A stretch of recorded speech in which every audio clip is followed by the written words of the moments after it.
is it just like you're in your family life and you're not really, maybe it's if you're not on the road, if you're not making a record, you're away from the music? I mean, that's a deeper, longer conversation. I think it's not an easy answer, but one of the many answers I'd give you is that with the decades come different chapters in your life, so you're in a different place. When the opportunities to see it like fall in my lap and hear it and listen to it and follow it were shutting down, I was also focused on other stuff. One of which, in this last decade plus had been my health. So I really was, distracted by a lot of that. Was it your vocal? My vocal cords, my vocal cord. Right. Bad times, I don't want to have bad. We want to build the biggest rock media company in the world. We've found that live music and rock and roll and guitar music remains extremely important in the world, and it doesn't get the love it deserves, I think, in media-wise. Yeah, well, I could tell you 10 reasons why, but okay. I'd love to hear why you think. Well, terrestrial radio, for one. Yeah. And so record companies are just so bottom line driven, as you say, that all they really care about is the pop stuff that's going to get on that terrestrial radio. Yeah. And so, it's changed. There's no more, let's grow up and be in a rock band. Now it's, let me make you a pop star. That's right. I mean, I just scratch my head. I've had the same record deal for 43 years, same label, same everything. I've seen the presidents and or CEOs come and go. I've seen buildings come and go. I've seen the names come and go, but I've been the constant for these 43 years. And I don't recognize it any longer. But that doesn't mean that there's not still great stuff. There really is. But I have to tell you, I've been under a rock for the longest time because I wasn't necessarily going to seek it out to find it, but it wasn't accessible to me. Right. When I was a kid, you could turn on MTV and watch and learn and see and be, right? Yeah. When there was terrestrial radio and a DJ mattered, and he would tell you, let me tell you about a band. You'd go, oh, I'm going to check it out. I'm in love, you know, thank you, Mr. DJ, and neither of those two things were accessible to me. So now, unless I wake up in the morning and hear about a record, to go to my Spotify to stream the song, which I know is there. Yeah. I didn't know how to get there. Yeah. So I have a 21-year-old son who has a band and is making his first record. I absolutely love it. So the conversation began because of the name of his band. And then it ended up being this great rabbit hole. What's the name of his band? Lawn. Cool. And so I said, that's fucking what? Cool. How do you spell it? Lawn. And I was like, that's dude, great. Well, see, I didn't get it. And I was like, lawn. And now people my age are going, the follow-up when I would say lawn, they'd say, what? And I say, exactly. So I tried to convince him to change the name. He proved me wrong because he said, look at mannequin pussy, look at beaches, look at geese, look at, and I'm going down this list of names that are just different, but music that sounds fucking great. Yeah. And it's all rock music, and it's good rock music. It's garage rock. I love it. Yeah. Tune the guitars and let's go. So I was so pleased that, 18, 19, 20, 21-year-old guys that are telling me about rock music, that it way exists. It's beyond exists. It's great. It's in a new, what I've found is it's in a new place. And I think the potential is what I'm seeing with the bands we work with is they're going to new heights and they're reaching. But why do you think the years you say you said you're under a rock or whatever, what would you say like you were focused on? Is it just like you're in your family life and you're not really, maybe it's if you're not on the road, if you're not making a record, you're away from the music? I mean, that's a deeper, longer conversation. I think it's not an easy answer, but one of the many answers I'd give you is that with the decades come different chapters in your life, so you're in a different place. When the opportunities to see it like fall in my lap and hear it and listen to it and follow it were shutting down, I was also focused on other stuff. One of which, in this last decade plus had been my health. So I really was, distracted by a lot of that. Was it your vocal? My vocal cords, my vocal cord. Right. I had something very strange and unique, and the surgery was called a medialization. It wasn't a nodule, it was nothing like that. And one of them was atrophying. So if your cords symmetrically look like this and close like this, mine were looking like this. And the strong one was pushing the weak one around, and it was literally dying. So they put a plastic implant outside of them to get the vocal folds to close the cords simultaneously and symmetrically again. And so therefore it strengthened the weak one back. It's just been a bitch, but knock wood, it's great now. And it was just a 3-year miserable recovery. Another part of it for me is probably, you get to a point where you're just, I'm not chasing anything. I'm not looking to, I don't want to be the next Taylor Swift. So I just write what's on my mind, So a lot of those reasons were reasons why I wasn't paying attention. Yeah. I just wasn't paying attention. Well, that also kind of tells me that's a person who's happy. I'm certainly contented with what we've done in my career and my catalog and, what we've said along the way. So yeah, we don't chase anything. Yeah. It's cool to hear that. Yeah. Because it feels like, I've had a really interesting ride and just getting to, I'm sure you feel the same way, but I've gotten to be in all the rooms and see all the different versions. Sure. Of like that kind of success, the super big pop star, the rockers. The repetition, the next generation of the same iterate, Yeah. And then how does that play out over 10 years? And the new kid comes and you start to kind of go like, ooh, I hope this kid's going to be okay. And you see it all play out. And I was really struck by your Hulu series, the documentary you did. It made me really happy. And I was so excited to talk to you after I watched it. I was a fan, obviously. Like, thank you. And I am of you guys too. Thank you. Your accomplishments it's beyond legendary. It feels like you did something that it feels like I don't know if anyone could ever do it again. And then being able to watch the experience that you had, I was struck by the 2 weeks of rehearsal. I really related to that because we were never big at rehearsals. We're a garage band. We throw and go. And we'll figure it out. And the day before, we'll go to the venue and we'll run the set. Or, you do a couple of days of throwing things together. And that was it. Yeah. And then recently, we just came back from like 7 years of not touring or playing any shows. And we did the same thing. We had a 2-week rehearsal and everyone was dialed in, plugged in. We all were working on the little parts. And I could say we're a better band than we've ever been. Right. But I think there's something like, I saw like the joy of the craft of doing what you're doing and being present in what you're doing. And the craft of it is a thing. Absolutely. That gets dismissed sometimes like, oh, you're just a rock band. You're just going to, but actually, no, this is a craft. Sure. And you can be better at it. And there's like, I saw that and I was really struck by it. It made me feel really good. It also made me feel like you're present in your life. And that struck me because I've seen, especially living out here, I've seen versions of people that are not present in their real life right now. And they have all this success and they have all this accomplishment. And it's almost like they don't know how to enjoy where they're at. And what got them there was all that accomplishment. And that's where a good manager comes in. This is where someone with life experience can sit the young guy down and say, I have faith in you. Breathe. I know you're scared. It's okay. We'll get through this.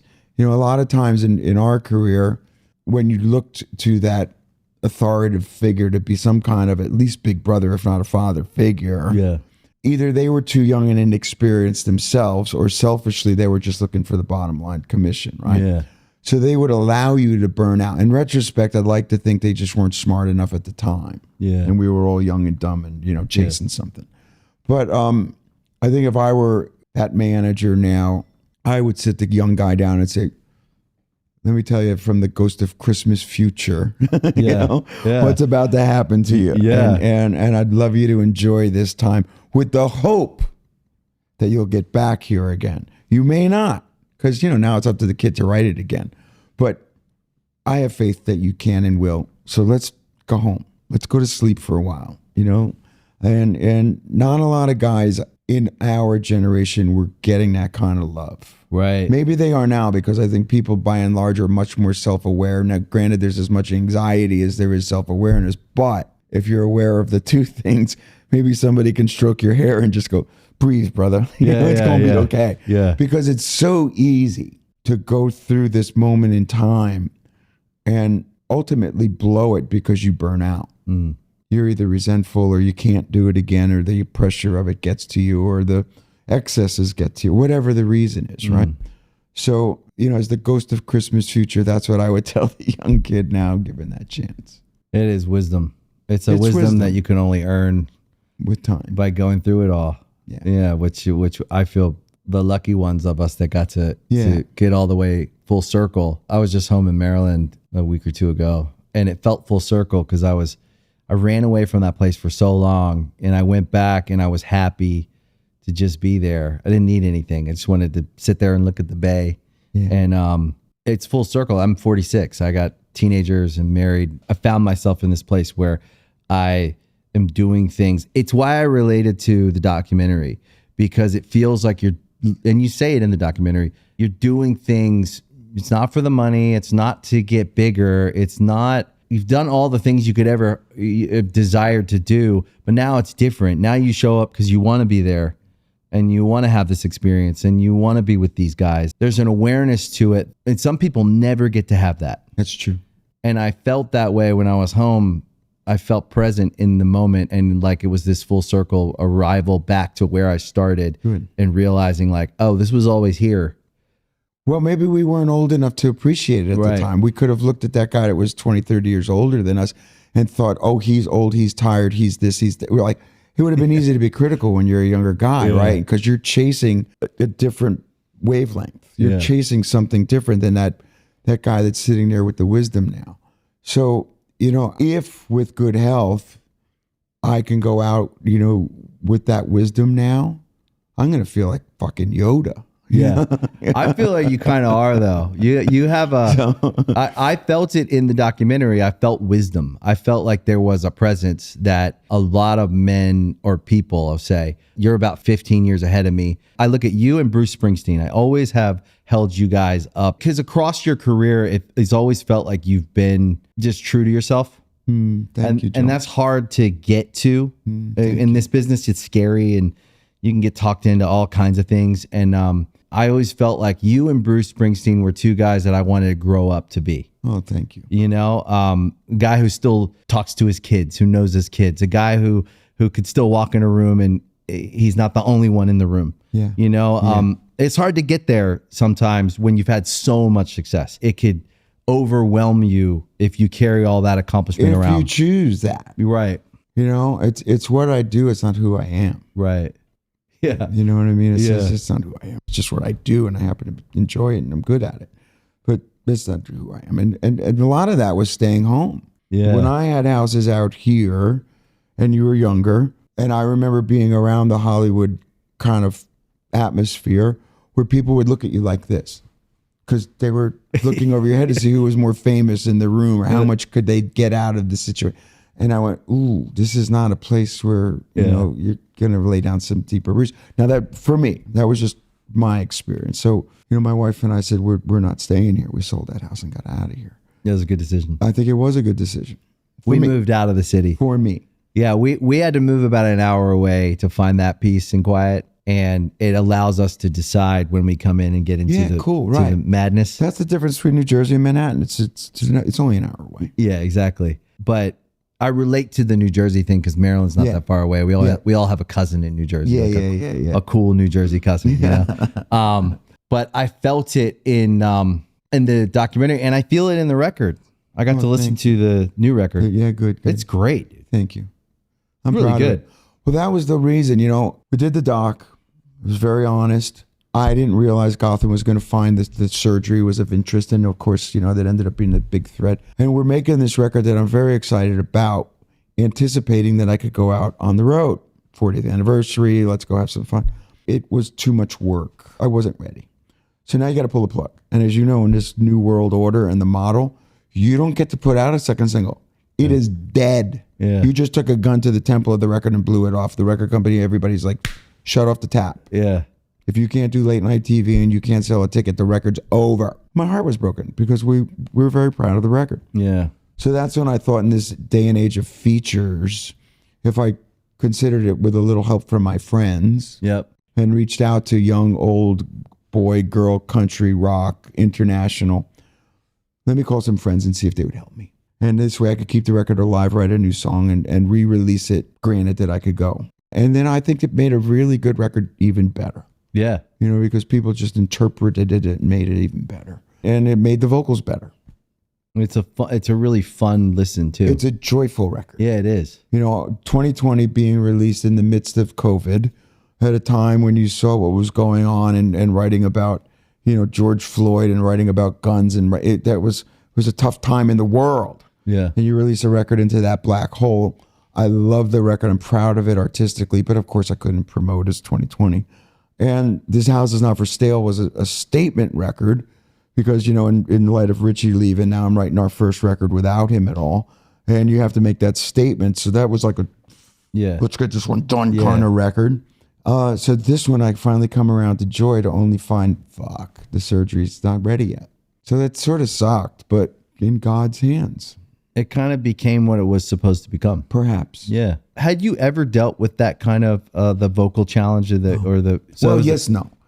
When you're that young, I was beat up and on steroid shots like every other singer out on the road, Yeah. Getting jacked up and you're sounding like poop, but you're too young to know any better and you're taking another shot and another pill. So yes, and then I started to train the singing and I took a lot of lessons. And then I was really, really good for a long time. You know what I mean? Physically good. Yeah. So I could go out, and then it just started to go south after 2013, the last, thing that we had to do without Richie. And then I was like, this just isn't right. And I didn't know why. In truth, I could jokingly say, but it is true about me. Only thing that's ever been up my nose is my finger. So I was like, well, how could this go to shit? Yeah. Why? And finally found this surgeon in Philadelphia who explained it all to me. And he says, but I know how to fix it. He says, I guarantee you nothing. This is what we'll do. Work hard. You can't be any worse than you feel right now.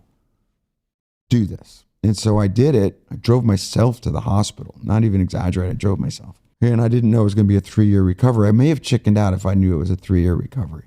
I may have just walked away. Yeah. But it just kept getting incrementally a little better at a time to the point now where it just, thank God, it works every day.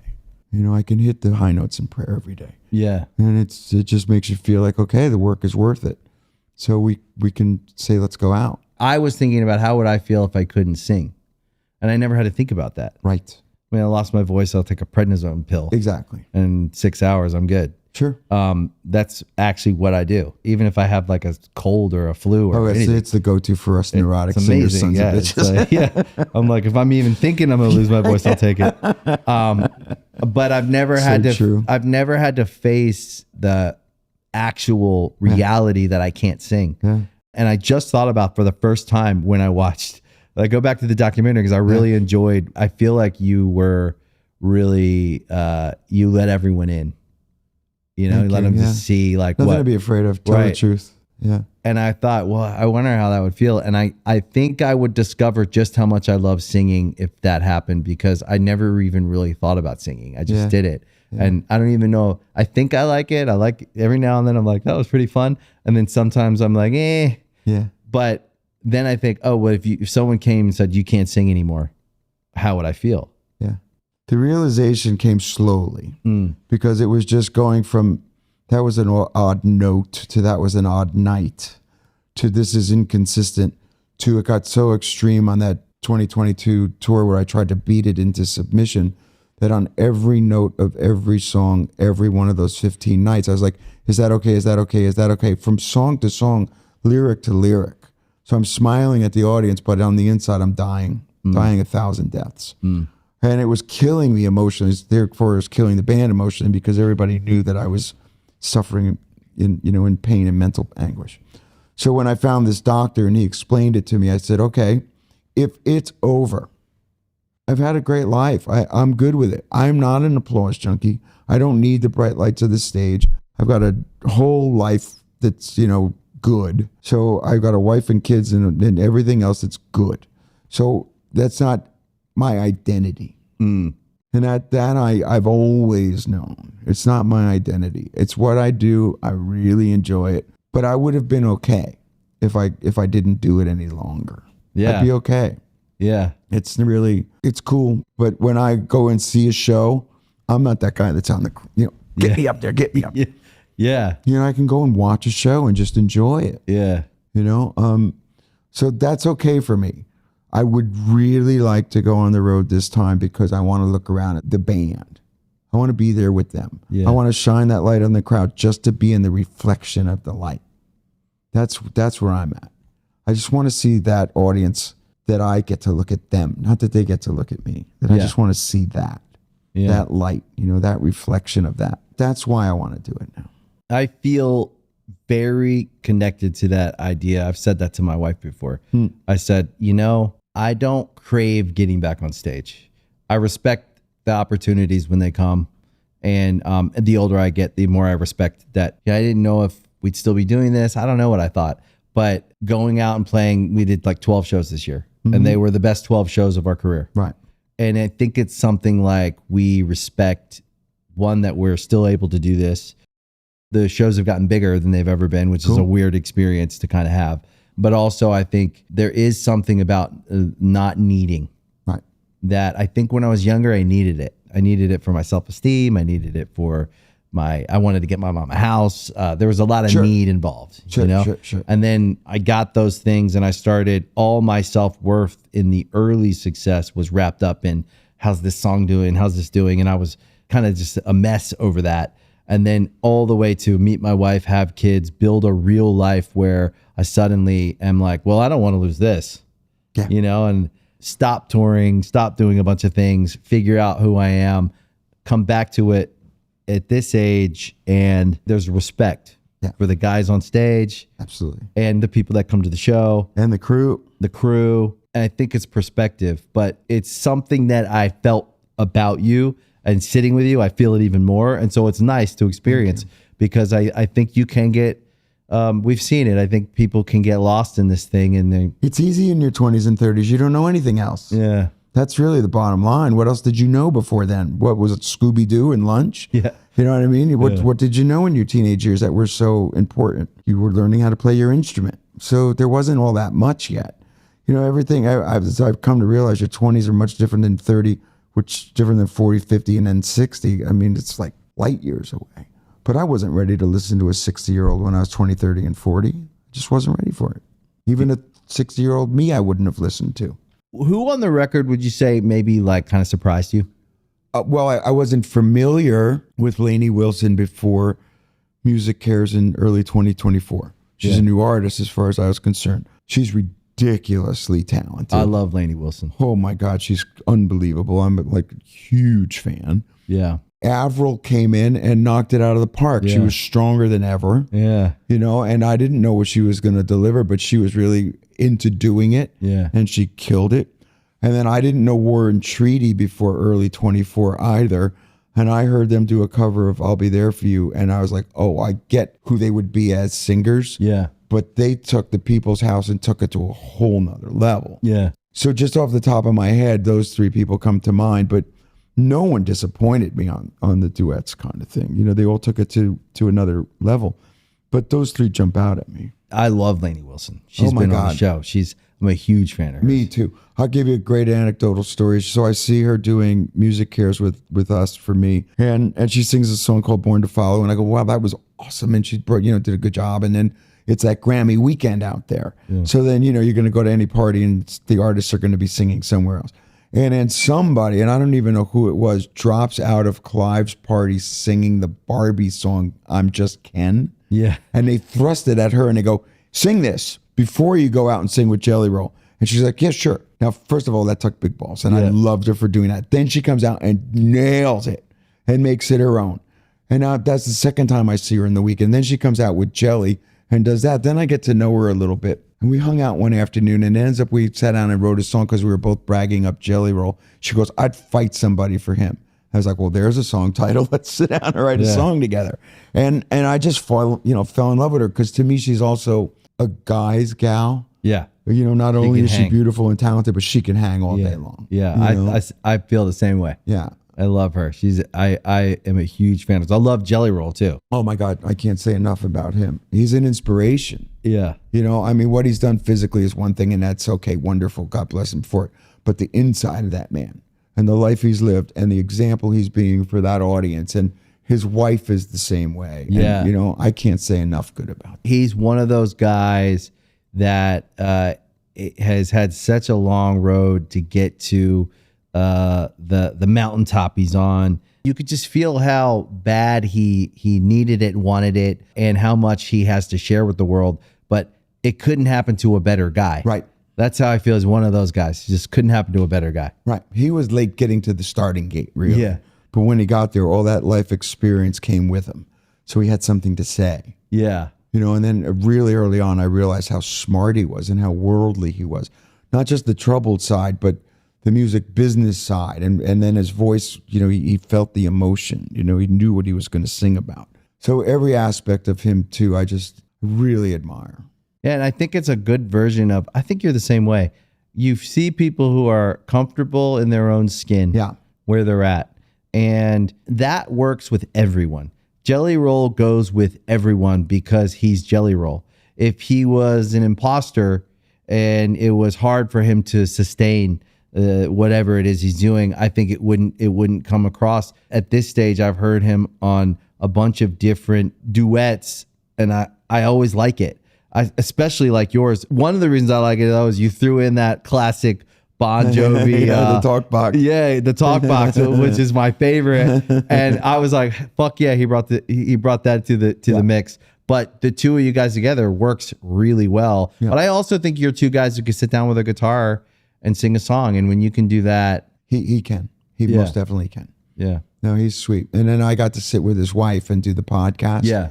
Bunny's badass. Yeah, she is. She's awesome. She's strong. She came to my house and we sat for hours. I loved her. Oh, she came to your house? Yeah, she did. That's cool. Yeah, she wanted to come to Jersey. That's dope. New Jersey. Yeah. I love New Jersey. It's fun. It's cool. What about your kids? You have one son in a band. Yeah. You have another son who more like modeling, acting, things like that. Yeah. Really good looking guys. Yeah. Yeah. Well, so Romeo's the youngest. Romeo is the youngest. He's at the University of Miami. Is he the baby of the family? Yes, he is. Okay, cool. He's a senior at the University of Miami, so he lives with the band on campus. They're all in the Frost Music program. Amazing. And he's a singer-songwriter, and so he's the singer in the band and the lyricist and all. So that blows my mind. I love it because one of the four found music. Yeah. I'm good with that.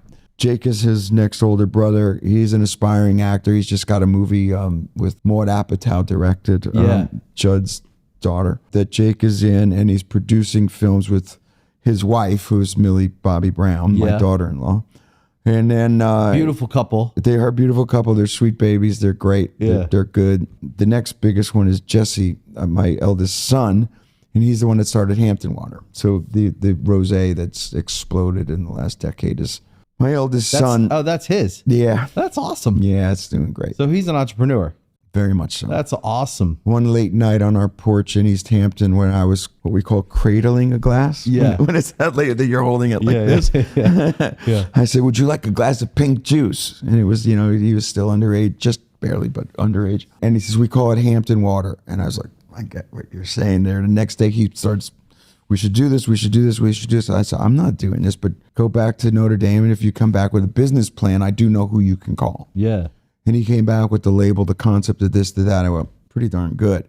So all I did was introduce him to someone, and I have nothing to do with it. How proud are you of that? I'm ecstatic because it's huge. It's the #3 premium rosé in the world. Yeah, right that's now. a big brand. Yeah. But to see your kid get an idea and be entrepreneurial, be industrious. With no experience in the business, none, just an idea, marketing kind of idea. He went to ND. He was a walk-on on the football team, so he barely got to play. So he's a worker.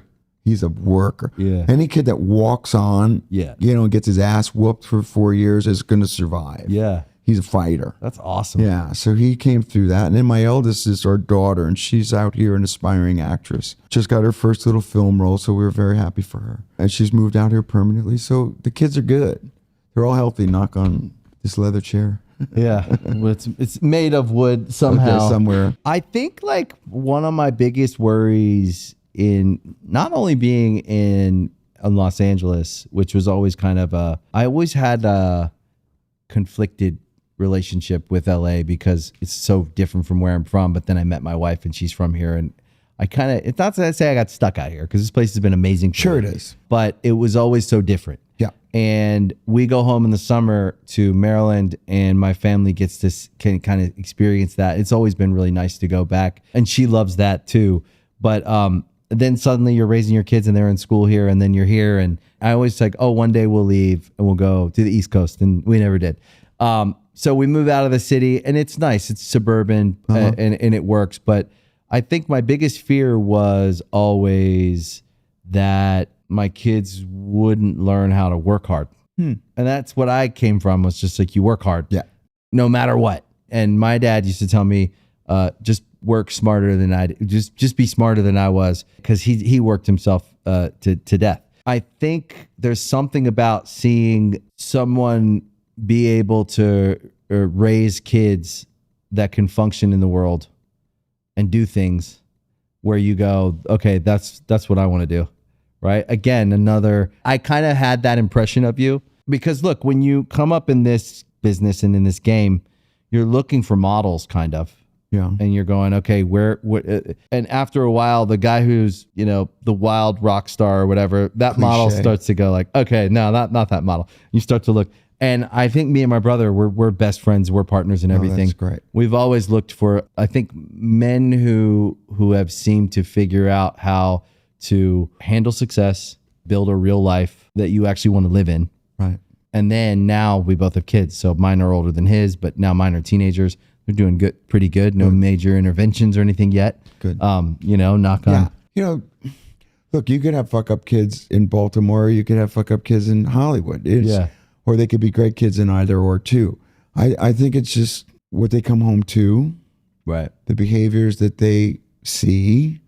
And then the influence can be good or bad depending on what they surround themselves with. You could be in the same home with the same father who's an idol to idols, and he has one kid that's great and one kid that's a complete fuck up. Right. It's just sort of the way it is, and it doesn't matter where you live. But I understand what you're trying to say, because I agree. Being in a place where there's so much, in our world, celebrity, it'd be easy to fall victim to that. But not only you and your brother have this life experience, but your father-in-law is a legend amongst legends. Yeah. So there's a lot of wisdom coming, I'm sure, to Nick through Lionel. Absolutely. He's and he saw her through a lot too, because she went through her times. And I think he's incredibly grounded and incredibly together. He's been a great role model to a lot of people. Yeah. So I think, you've got a grandfather to your kids that'll show them the way. Yeah. So I just think it's like what you make it. Just live your life. Don't try to be something you're not. And the kids will emulate that. And if it's good, they'll pick up on it. Yeah. I remember reading an article once that Michael Jordan was in a restaurant, and he was talking about ordering a glass of wine in the restaurant. And he was initially afraid to order a glass of wine for fear that someone might say something negative about him. And he's there with his wife, and he's like, I just want to have a glass of wine with my wife, but they think of me as this role model in a different way that I can't have that, until I realized I'm just going to be Michael Jordan. And if you like that, you buy into it. Yeah. If you don't like that, don't. Cheers. And he had this glass of wine. And I never forgot that. It's like, I've got gray hair. I'm 63 years old. I don't have Botox. Yeah. I fucking love that. I got one wife. It's like, this is the way it is. You want to buy it? Here it is. You don't want to buy it? Move on. And that's, if you stay true to who and what you are, people know what they're buying. And then they come for the ride. They get off the ride or get on the ride different times. Not my problem. That's right. But to emulate something you're not, you're always going to be a day late and a dollar short anyway. Mm-hmm. So live your truth and be comfortable in your own skin. So that's where I live. That to me is the goal in life. It is. For anybody. And some people never get there. But I think it's me and my brother talk about that all the time. I'm 46 years old. I don't want to be 26 on stage. Right. I want to find a way to play the old songs in a way that I can be proud, bring them to you. We reimagine some little things, but at the end of the day, we have to be grown ass men standing on stage, not boys. We're not running around chasing girls. We both have families, wives, kids. We actually want to go home to. But I do also think that we live in a time, I do think now we talk more about our feelings. Mm-hmm. There's a lot more sharing and caring, and there's an aspect of the world and of social media that's awful. Yeah. But there are some good, I think it's a lot easier to get there. I think it's easier to dismiss the kind of cliches I don't know if we thought we could when we were younger. But then there is that, just the goal is to be more myself every day. And I think you've done that. I hear it on the record. I saw it in the documentary, and I think it's a huge success. Well, thank you. It just was something I realized with that Michael Jordan interview, which must have been 1985. Yeah. You know what I mean? It was like a long time ago, but I never forgot it. You know, it's like, I remember before my first record, it must have been 1980. He says, the minute you put out that first record, it has to be identifiably you, because that $5 or $7 or $10, whatever a record was going to cost in 1984, is going to be next to the Rolling Stones. So unless it's going to be identifiably you, you're not going to make the second, third, fifth, or 10th one. So you had to realize, okay, this is who I'm going to be. Again, you like it or you don't like it, that's cool. But this is what it is, and be true. So the goal was to just sound like Bon Jovi. Yeah. That was the ultimate goal. You could have your influences, but become you in order to, have longevity. And so all of that was a part of it. Very conscious. Even as a young boy, I was very aware of that. So it always felt that way to you. I really did. I tell stories now because I can look back. Being from Jersey, Bruce was Bruce. In our sphere, there were 10 members of the Asbury Jukes. There were 7 members of the E Street Band. They were all 12 and 13 years older than me, the way I'm that much older than you guys. So you feel like you're the same age, but on the other hand, they've lived another decade, right? Right. So these guys had been making records. Right. I'm just out of high school. So you would look to that. Initially, you would emulate that. But even as a young kid, I went, don't emulate that. Right. That's career suicide. They're them. Unless you become you, it don't matter. You might be there for a nanosecond. You might have a record or two on their coattails. How many guys tried to imitate Kurt Cobain? Yeah. They had a minute. Yep. There was Kurt Cobain, and Pearl Jam, and a couple of the A-listers, and then 5 C-listers that are no longer doing it. Right? Forgotten. Yeah. Yeah. And the same in our genre or any other thing. So I knew that early on. Be influenced, enjoy the ride, but that can only be one spice in the stew. Let it go. It's pretty amazing that you could grasp an idea like that at a young age. I think I got that later.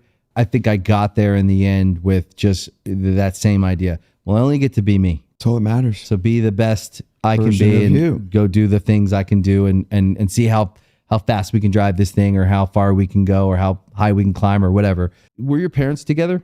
Yes. So do you think it was like something like a support or something like that? They did support what I did throughout my career and before there was a career. Right. And that was a beautiful thing about in New Jersey, and this isn't to be a wise guy, but drinking age was 18. Why I tell everyone that story is because you could be at 16 or 17, sneak into the bar to play. Right. You had no responsibility. You weren't even thinking about, can I qualify to go to college? There was learn to play the guitar. And with the support of the parents who would say, okay, if you're going to be out late, at least we know where you are. Right. So go on, go chase it, see how far it goes. Yeah. Then, because I was fortunate at 21, I got a record deal. Right. But I didn't have to get a real job yet. Yeah. I didn't have a wife and kids. I didn't need to have a roof over my head because they were allowing me to chase something, which is cool. I appreciated that. Yeah, I think in the same way we started our band, we were 16 and our parents had dissolved. Like our dad had left and he was long gone. My mom was just trying to figure it out. And so we had no one telling us where to be, what to do. We started our band and that was like where we poured all that, whether it was confusion or fear or whatever it was we were running away from, but that turmoil. And I think it was in a similar kind of freedom we had to chase something and escape, you know, what that was. But it's interesting because I think when I think about what you need to be, even like when you talk about your kids and hopefully my kids, I'm the same way. I encourage them to kind of follow their interests and double down on absolutely what they love. No plan B. You need to go for it. Just go for it. It's actually unique. I think what I find is most people don't look at the world that way. I agree. They need a plan. They need to feel safe. Or their parents are telling them, I'll give you 6 months. Right. Yeah, the clock's ticking. Chase the dream for 6 months. Yeah. Fuck. It's too much pressure. And you're seeing kind of that same attitude with it playing out in your kids' lives because they're going after things they like. And I see it with my kids too because they both are very focused on the things they care about and nothing else. So good. We're trying to, That's cool. The grades are not happening, but they're really good at that, And so you're like, I'd like to give them a little more wisdom and say please do better in school because you'll be a better writer or Right. you'll be a better managing your finances someday. it's a practice. It's a commitment. right. Show me commitment. Plug in. I get it. School sucks. It's boring, but let me just give you a little wisdom. It's okay. yeah. I was a shit student. I don't know. I imagine you guys were too. It's terrible. Terrible. I was lucky I graduated. Yeah, lucky. But is a big good word. picture, I wish I'd done better. Yeah. Because I would have just been that much smarter. Well, that's wisdom. If I could go back and do it again, I would do better I'd do better. because I learned how to take some pride in everything I do, even the things I don't like to do. If it's like, even just like working out became a thing just more recently for me where I'm like, no, I get up every day and I go and I take pride in the practice of committing to something, doing it. And I was never really like that guy. And now I have become that guy and I like it. But yeah, it's a practice. Everything is. You're not going to get, you don't wake up and just play the guitar. You practice the Hours. guitar, singing and same way. It's just, you had to. How long did it take you to learn the guitar? Learning it every day. I still play simple cowboy chords, but those 4 chords seem to work for me. So, Yeah, they do. You know what I mean? It's like I'm not anyone's master guitar player, but I learned to play as a young kid, and I could hold my own. Yeah. And write a song. It's good for me. Yeah. I play well enough to record on our records, and that's all I need. Yeah. I'm not going to be anyone's session guy. Yeah. But there's something about the feel. Yeah, That's it's your different. sound. It's your Yeah. band. Yeah, Yeah. It's special. it's who any artist is. Yeah. Yeah. When does the tour start? Who the fuck knows? The truth is yeah, let's talk about touring. It's been a long time since I've been behind a microphone. I would like to. We've done 2 little things. One for like kind of the fan club. Yeah. We went down to Nashville where we spent a lot of time and went to a club and in an official capacity, and I played for a couple hours and it felt great. And then last week we did something in Florida on a soundstage to record for like the announcement. Yeah. And again, a good hour or so, and it felt great. So I'd like to do it. And so we're going to announce a very short kind of put our toe back in the water. Right. So we're going to play New York, and we're probably going to play Chicago, and then London and Dublin, and I think like in Edinburgh. And maybe that's it for 26. Okay. And with joy in our hearts and good health, it would be a much bigger tour in 27. I mean, that's how I'm laying it out right now. Because, it's not only my health at this point, but it's everybody's. Right. And so, but that's the intention, is to announce this kind of a residency at the Garden and do a lot of nights. That's cool. Yeah. That's really cool. And the same in Chicago. It's kind of cool though. I think that the modern touring, the modern touring is something like whatever the fuck you want. And so if you want to like post up in New York for 20 dates, everyone can fly there, and it's special because everyone can't. So when you get to, if you're one of the lucky people that get to come and be at one of those sold out shows and experience it, it actually makes it feel more limited edition. For 2026, that is the plan. That's cool. I've been a couple of Wembley stadiums and Croke Park just to say hi. Remember me? We can do this. Yeah. And with 27 on the horizon. But I feel very confident vocally. And so as long as everybody else is raring to go, I think that's the way we're going to announce it. Just a limited kind of run next summer. That's awesome. Yeah, it'll be good. I was playing with, I really admired this from afar, but the Metallica tour, you play 2 nights a week, but it's completely different shows. Yeah. And I was like, ooh, man, I've got 18 albums worth of stuff. I could do completely different shows. Yeah. How do you even write a set list? Well, I figure I get 25% of the set list is for me. Right. And 75% has to be for we. Right. Because, you can't not play It's My Life and Living on a Prayer and Wanted. And, Yeah. You have to. And I have no issue with that. I'm blessed every night to be able to play them. But then you want to play the new stuff, you know, and you want to play that album track, and you want to maybe even play that cover. Yeah. So I have to have those liberties. Yeah. But in this health period, as I sit in my room, I sing to my kind of vocal teacher on the other side, my guitar, in ears, full stadium show with no vocals. So I'm doing 2 hours a day for him 4 days a week. And then I start drawing up set lists to see how it flows. And now I've got 2 concurrent set lists. And I go, there's enough hits in both of them because I really admired what the Metallica guys were doing. Yeah. I said, this could be fun. I don't know if I'll get there or not. But the idea that, you know, we've had enough hit ballads. I've had enough, you know, the rock song. And so I could do that. So we'll see where it leads us.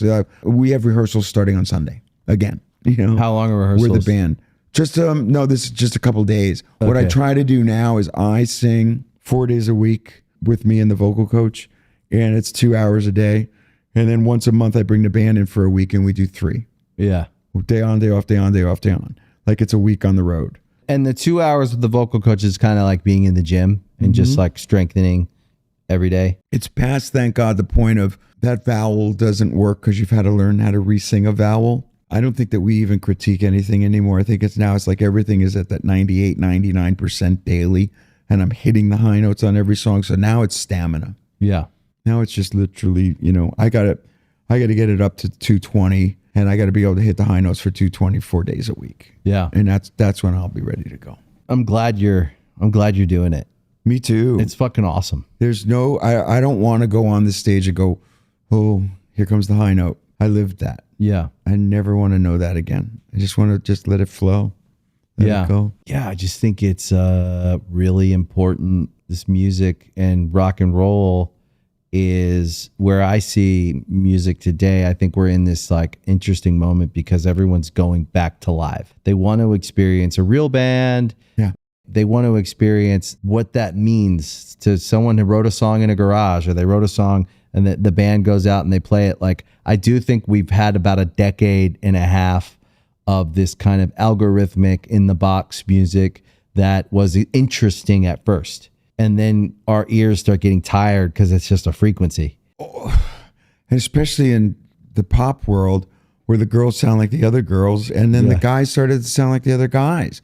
There was no differential. I didn't want to grow up and be any of them because you just go, they all sound the same. But, you know, I went out of my way to go see Oasis because it was some loud honking guitars. Yeah. And a stadium full of people again. And I was like, oh. Did you enjoy it? I did enjoy it. I did too. And they sounded great. Yeah. And just to see a rock band that with some honking guitars and no loops and no tape and no nothing. I was like, yeah. Wasn't it interesting Just when to smell it. That show, I watched that show and it was so interesting because in 2025, after being inundated for the last 10 years with all this stuff, I'm here for it too. I'm trying to get on board, and this is what the kids are doing here. And then you see Oasis come in after so long, which I thought was perfect. I didn't mind the time away.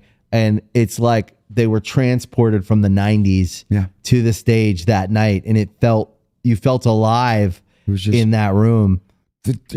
An 8-inch drum riser. Yeah. The amps on the sides of the drummer that looked like you were back in the bar. Yeah. I was saying, and I don't mean this at all, it's just like, he didn't have to change his clothes. Why? Because he didn't even sweat. He stands at the microphone just confidently cool. And just doesn't sings. have to pretend. There's no dancers. There's no background singers. There's no nothing. He's just got his thing and he's singing great. And you know a bunch of the songs. And it was a beautiful thing to see. I loved it. It reminded me of just a European outdoor stage. You know, there wasn't any bells and whistles to it. It was very straightforward. It's exactly why I'm glad you're playing shows. People need to experience the timelessness, and there's something about rock music and songs that's timeless. You could play it today, and if someone's hearing it for the first time, their mind is just as blown as someone hearing it whenever the record came out. You know, you think about rock and roll in general, whether it's the Rolling Stones or Paul McCartney, you know, it's timeless, it's classic, but it's also tribal. And if you feel something for that artist and you go to that show, you don't give a shit if you're Republican, Democrat, black, white, young, old, rich, poor. It's tribal, and it's that common thread that brings everyone together, and you just have that resonance with the audience and the artist.